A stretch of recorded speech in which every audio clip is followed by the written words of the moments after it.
Machiavelli once wrote that a man who is a slave to his own desires can never hope to rule a kingdom, yet today, we see an entire generation of men drowning in the shallow waters of their own impulses.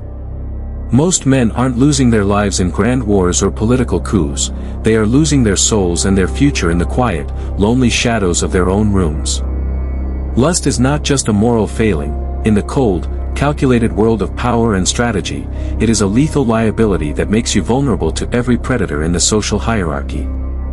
It turns a potential lion into a desperate beggar, trading his focus, his time, and his hard-earned dignity for a moment of fleeting weakness that leaves him empty.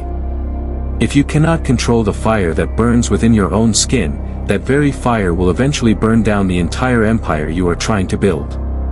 Today, on Psychology Decoded, we move past the surface and decode the ruthless psychology of self-mastery. It's time to kill the beast before it feasts on the man you were meant to become. In the high-stakes theater of power and social hierarchy, the most dangerous man, the one who commands the most fear and respect, is always the one who is completely unpredictable, unreadable, and emotionally detached. However, lust makes you the exact structural opposite of a leader. It creates a visible, pathetic pattern of weakness that even the most amateur observer can exploit.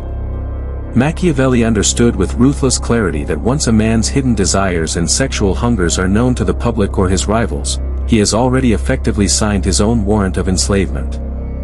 You cease to be a player and instead become a mere pawn on someone else's chessboard, easily moved, baited, and manipulated by anyone who understands exactly which psychological buttons to press to elicit a predictable reaction from you. When you are driven by lust, you are no longer making moves, you are simply reacting to stimuli like an animal in a cage. To be truly untouchable in this world, you must function as a black box, a man with no visible needs, no desperate hungers, and no exploitable cracks in his psychological armor. Killing lust isn't just about moral discipline, it is a cold, strategic move to physically remove the handle that society, the media, and your enemies use to pull you in whatever direction serves their interests. By mastering this impulse, you become an enigma, a man who cannot be bought, cannot be baited, and therefore, cannot be ruled. In a world of men who are slaves to their eyes, the man who rules his own vision is the only one truly fit to lead. Lust functions as a silent, invisible parasite that slowly but surely drains your cognitive energy and creative fire long before you even realize you're being robbed. It is the ultimate thief of potential.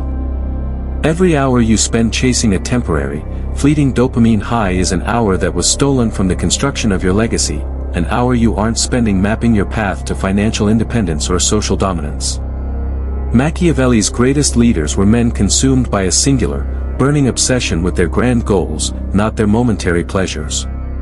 They understood a fundamental truth: a mind distracted by its lower, animalistic nature is a mind plagued by clouded judgment. When your thoughts are occupied by the hunt for pleasure, you lose the ability to think 3 steps ahead. You begin to make soft, emotional, and impulsive decisions instead of the cold, calculated moves required to ensure your long-term survival in a competitive world. You lose the long game of life because your brain is stuck in a loop, seeking the short win of a physical urge. This drainage is cumulative. Over months and years, it turns a potential visionary into an average observer. True, lasting power requires a mind that remains sharp, icy, and entirely focused on the singular mission at hand. To build an empire, you need every ounce of your mental resources. Killing lust is the only way to plug the leak and redirect that massive energy toward your own ascent. The very second you surrender your internal will to the chaotic force of lust, you suffer an immediate and catastrophic collapse of your frame dominance.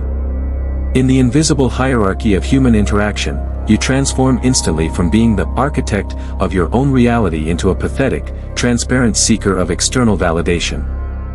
You are no longer the one defining the environment, setting the rules, or commanding the energy of the room. Instead, you are merely reacting to it like a servant waiting for a command.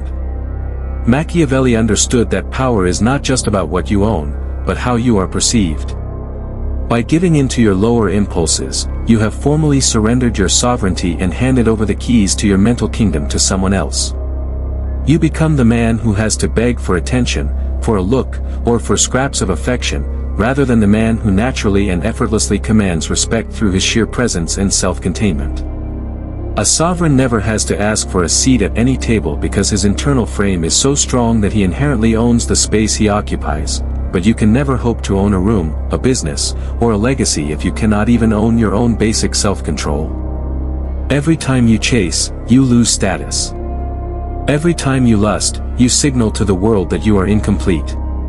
Killing lust is the only way to solidify your frame and move from the identity of a beggar to the identity of a master whom others feel compelled to follow. To truly master your reality and the people within it, you must learn to embrace the virtue of coldness. This is not about being heartless, robotic, or devoid of human emotion. It is about becoming emotionally and psychologically unshakable in the face of any external temptation. When you kill lust, you gain what Machiavelli would recognize as a shield of indifference, a state of being where you can look directly at the most powerful, calculated temptations and feel absolutely nothing. This level of extreme detachment and total self-possession scares people. It disturbs the status quo because they realize they have zero leverage over you, they have no way to bait you into a trap, no way to distract you from your path, and no way to compromise your dignity. You become a force of nature, calm in the middle of a storm, focused on the ultimate objective, and lethal in your execution because your judgment is never clouded by the fog of desire. This is the ultimate form of self-mastery, possessing the biological power to do anything you want, but having the iron, Machiavellian discipline to do only what serves the growth and protection of your empire. While other men are being led by their eyes into traps they can't see, you move through the world with a clarity that only the cold can possess. You don't just survive the game, you define the rules because you are the only one not fighting for a fix. The world you live in today is not designed for your success, it is architected by hidden forces that want to keep you weak, distracted, and permanently addicted to your own lowest impulses. A man who is a slave to his dopamine is a man who is predictable, manageable, and easy to rule, and that is exactly how the system wants you. But you are not just another face in the crowd. You are a viewer of psychology decoded, which means you have already taken the first step toward understanding the hidden mechanics of the mind, rather than being a lifelong victim of them. It is time to stop being a passenger in your own life. It is time to reclaim your stolen time, reclaim your shattered focus, and reclaim the sovereign life that is rightfully yours by birthright. You must make a cold, hard choice today: kill the lust that is holding you back, or sit back and watch in silence as it slowly kills the great man you were destined to become. The empire you want to build is waiting for a leader, not a follower of desires. If you truly possess the iron discipline required to master yourself and rise above the mediocre 99%, then hit that subscribe button right now and turn on all notifications. We are building a global tribe of men who move in total silence, master their internal world, and rule their external reality with surgical precision. Comment "The Sovereign" below to signal to the community that you have made the choice to take back control of your frame today. Study the laws, sharpen your mind every single day, and remember, he who rules himself, rules the world. I will see you in the next one. Stay sovereign.